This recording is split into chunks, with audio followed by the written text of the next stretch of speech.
बिस्मिल्लाहिर्रहमानिर्रहीम। अस्सलाम वालेकुम। Ijaz Ahmad, real estate with Ijaz आपकी खिदमत में हाजिर।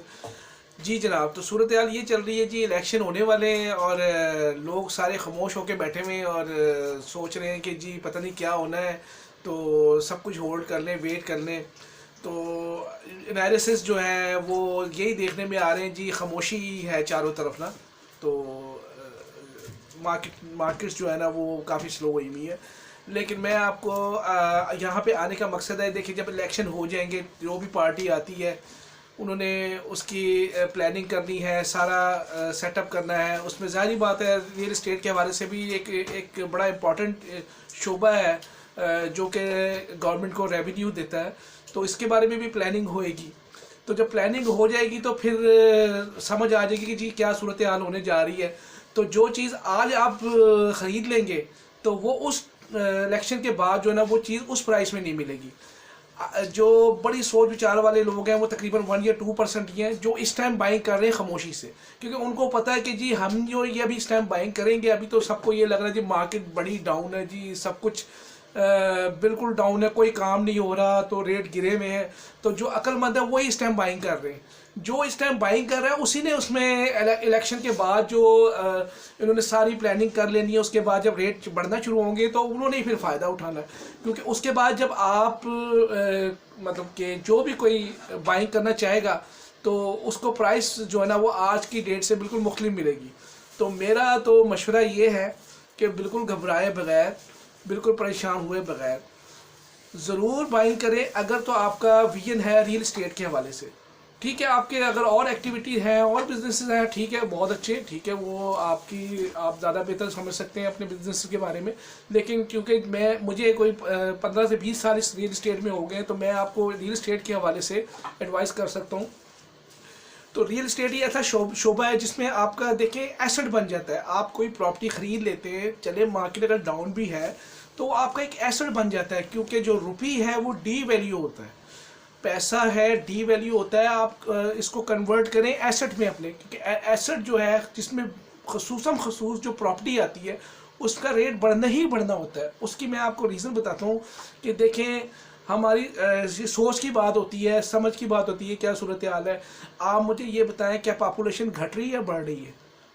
और ज़मीन जो है वो तो उसी शेप में है ना, पाकिस्तान तो उसी शेप में है ना। पाकिस्तान में जो लैंड एक्वायर हो गई है, आगे मज़ीद आगे जाके लैंड लोग ले रहे हैं ना। तो बात ये है कि ये एक बेसिक नीड है, ये शोबा ख़त्म नहीं हो सकता।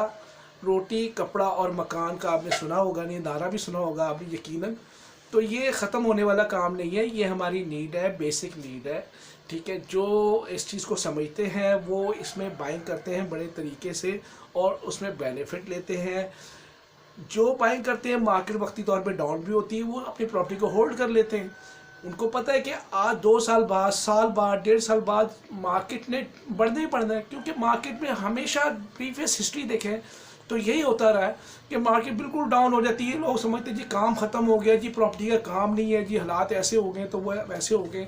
तो ये तो चलता ही रहना है जी साथ साथ ज़िंदगी के। लेकिन मुझे ये बताएं कि आप मैक्सिमम फ़ायदा कैसे ले सकते हैं, ये सोचना चाहिए।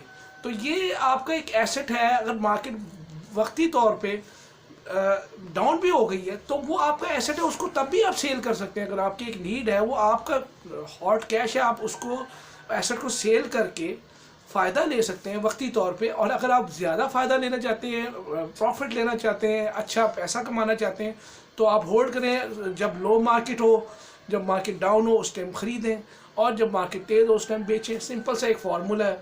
तो जो क्वेश्चनिंग थी और जो मैंने अपनी समझ बूझ के मुताबिक समझा, मैंने कहा चले मैं एक वीडियो बना के अपने जो ऑडियंस है उनकी गोश गुजार कर देता हूँ। तो आप ज़रूर इस पर सोचें। और मेरे पास काफ़ी इन्वेस्टमेंट्स के प्लान हैं। मेरे पास लोएस्ट प्राइस से लेकर हाईएस्ट प्राइस तक जो है ना जो प्रॉपर्टी अवेलेबल है। मैं आपको बड़ा अच्छा प्लान बना के दे सकता हूँ कि आप कहाँ पे आपको इन्वेस्टमेंट करनी चाहिए, कहाँ आपको ज़्यादा फ़ायदा हो सकता है। अगर आप, क्योंकि देखें हर इंसान का जो मुख्तलिफ विजन होता है, सोच का अंदाज मुख्तलिफ होता है। कोई भाई ये चाहेगा जी कि मैं प्रॉपर्टी लूँ और उसको रेंट पे दे दूँ, मुझे मंथली रेंट आता जाए। कोई चाहेगा जी मैं फ़ाइल ख़रीद लूँ या प्लॉट ख़रीद लूँ। तो मुझे लमसम प्रॉफिट हो जाए। हर इंसान का डिफरेंट सोच होती है। तो क्योंकि हमारी एक्सपर्टीज़ इस रियल इस्टेट में, हम आपको गाइड कर सकते हैं आपकी मर्ज़ी के मुताबिक भी, और जो हमारे पास प्लान अवेलेबल हैं जिसमें आप फ़ायदा ले सकते हैं तो वो भी आपको प्रोवाइड किए जा सकते हैं। मेरा नंबर अभी अपील हो जाएगा, मेरे नंबर पे कांटेक्ट कीजिएगा। आपकी कोई रिक्वायरमेंट हो रियल इस्टेट के हवाले से, सेल परचेज़ या रेंट के हवाले से, या इन्वेस्टमेंट के हवाले से, या आपके ट्रांसफ़र के हवाले से, आपको पूछना चाहें, कोई मालूमात लेना चाहें रियल इस्टेट की हवाले से, तो आप मुझे कांटेक्ट कर सकते हैं। तो नेक्स्ट वीडियो तक के लिए मुझे इजाज़त दीजिएगा। और कोई आपका क्वेश्चन होएगा, कोई ज़्यादा लोगों के जो क्वेश्चन होते हैं मैं उसकी वीडियो बना देता हूँ। तो बाकी इसके अलावा जो कोई हॉट टॉपिक होगा उसमें मैं इंशाल्लाह आपके लिए खिदमत में वीडियो लेके आऊँगा। जी मुझे इजाज़त दीजिएगा। Thank you very much. अस्सलाम वालेकुम।